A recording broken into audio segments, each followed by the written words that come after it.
Hello, friends. The 836th day of the war between Russia and Ukraine continues.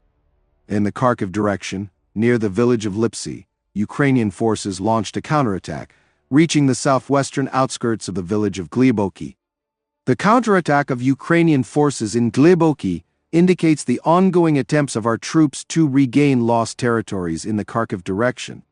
Today, a new video of the battles for the village of Hlyboke has appeared. Russian telegram channels claim that Ukrainian units have reached the outskirts of the village, which is controlled by Russia. The American Institute for the Study of War has identified footage showing Ukrainian forces operating in the southwestern part of Hlyboke. According to the Ukrainian telegram channel Deep State, there have been no changes to the front line in Hlyboke. Part of the village as before is in the gray zone. Intense fighting continues in Vovchansk. The German newspaper Bild claims that Ukrainian armed forces drove the Russians out of the city center and recaptured several blocks. Ukrainian troops are retaking new positions in the north of Vovchansk. Russian troops continue to retreat and attack lost areas with aircraft, missiles and artillery, said military observer Julian Ropp. He writes that Ukrainian units were able to cross the Vovcha River, which separates the northern and southern parts of the city, controlled, respectively, by Russia and Ukraine. Ukraine has not officially confirmed this. The authorities of the Kharkiv region announced in the morning that they had repelled Russian attacks in Vovchansk. According to the Deep State telegram channel, no changes occurred at the front in the Vovchansk area. The resource map indicates that Russian troops are attacking the city. The American Institute for the Study of War writes that in the Vovchansk area, there have been no confirmed changes on the front line.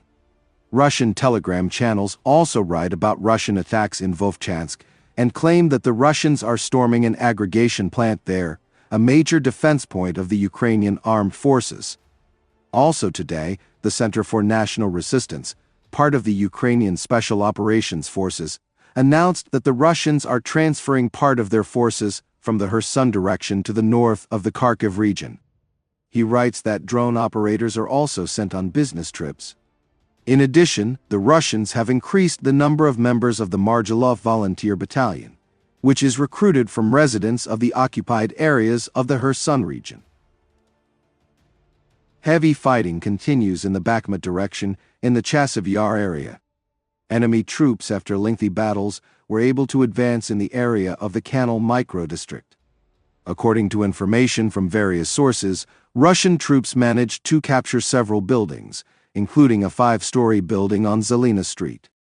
According to available data, some Ukrainian units are being withdrawn to the western part of the micro-district, separated by the channel of the Siversky Donetsk-Donbas Canal. The Russians continue to try to take the city in pincers, for which the enemy is trying to advance an offensive from the north in the area of the village of Kalynivka. According to data from the Ukrainian side, fighting continues in Kalynivka and to the north, with varying success, and the situation at the moment is without significant changes. Meanwhile, the New York Times writes that Western assistance has not yet had a decisive effect at the front and Russia will continue to advance. According to analysts, the arrival of Western aid has made it easier for Ukraine to defend its positions, but has not yet had a decisive effect. As Rob Lee, a senior fellow at the Foreign Policy Research Institute's Eurasia program, noted, Russia retains a significant advantage in manpower and firepower, and is likely to continue its offensive for much of the year. At the same time, Bloomberg writes in its article that Russia has little time left for a breakthrough on the battlefield. The Russian army has so far achieved limited success on the front against Ukrainian forces, which are starved of weapons and ammunition. This became a challenge for President Putin, since as Western weapons enter the armed forces of Ukraine and the losses of the Russian army increase, the advantage of the Russians begins to be lost, the publication believes. The article notes that the Russians' attempt to open a new front in the Kharkiv region already looks bogged down, having failed to achieve the goal of creating a so-called buffer zone along the border. Ukraine says it is inflicting very heavy losses on Russian troops in battles around the town of Vovchansk.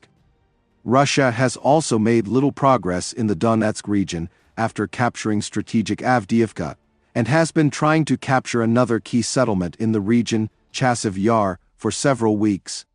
The Russian strategy of depleting Ukraine's forces is very expensive and bloody for the Russian army itself. It can lead to excessive depletion of forces on the Russian side, which in turn gives the Ukrainians a chance for a counter-offensive, says Pukov, head of the Moscow Center for Analysis of Strategies and Technologies.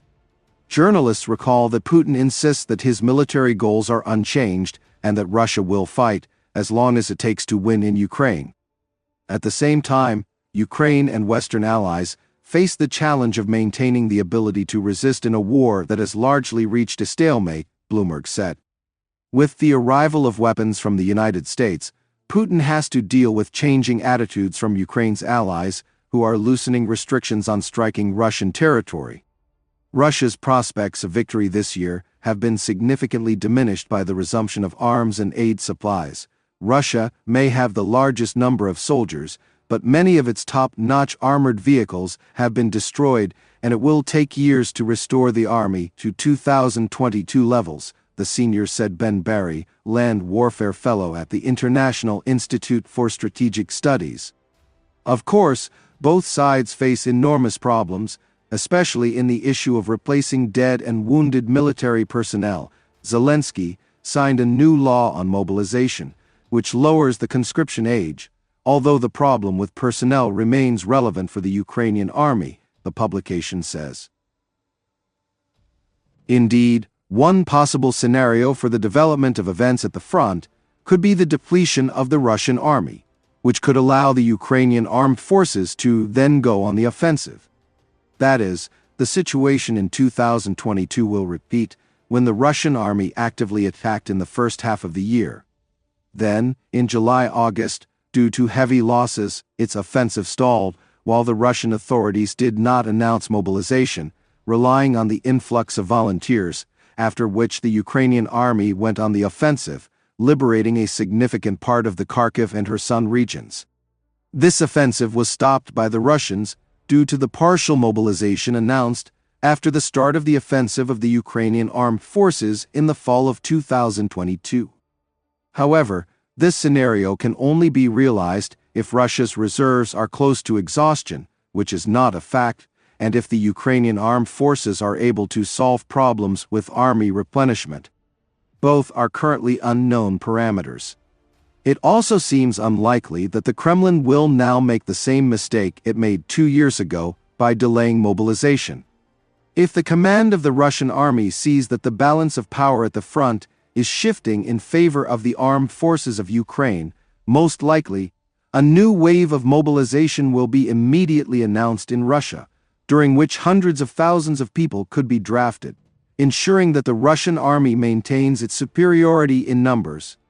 True, so far the Russian authorities have denied its necessity, declaring that the current influx of contract soldiers is quite sufficient for the tasks facing the army.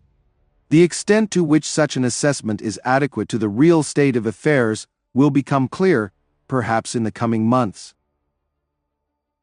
Friends, this channel exists solely thanks to your support.